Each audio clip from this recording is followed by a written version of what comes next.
Hello, good morning, good afternoon sa inyong lahat. Ito yung mga naiipon kong mga kalakal. It's time to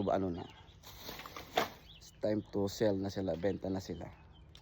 So meron si Jan, meron pa akong 2 sako doon. So dadalhin ko sila sa Battle Depot. So mamaya vlog ko din yun. Thank you.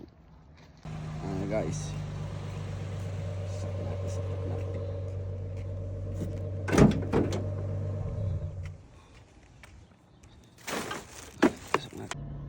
So idol, nagbebenta na tayo ng kalakal.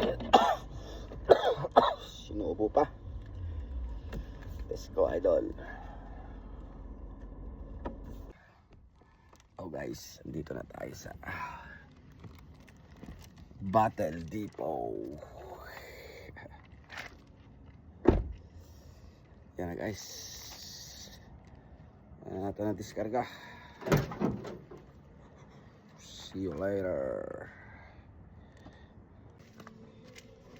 Guys, naka $50 tayo guys. $51 and cents. I don't know. Binigay ko yung $1 doon sa tips nila. So I have a $50. Ayos guys.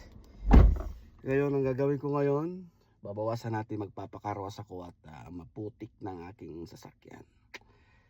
See you guys. Yes ba? Punta naman tayo sa car wash. Oh guys, dito lang tayo sa car washan. Arwas tayo guys. Ayan.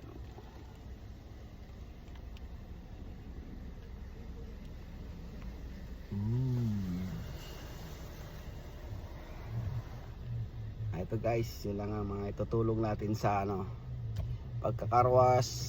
Tapos yan, ang pinagbentahan natin ng kalakal makakatulong din sa atin minsan paggas. Yan, pantagdag din panggas. Tapos yan, pangkarwas cleaning. Kaya yan, sa trabaho ko kinukuha ko yung mga kalakal, yun, pantulong din sa pang araw-araw ng ating pamumuhay. Yan guys, diba?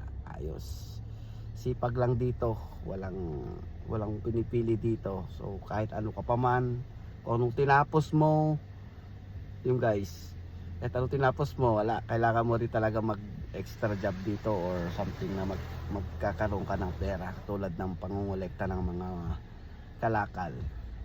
Yun lang guys, yung trabaho dito. Ingat kayo lagi. Hope you inspire guys.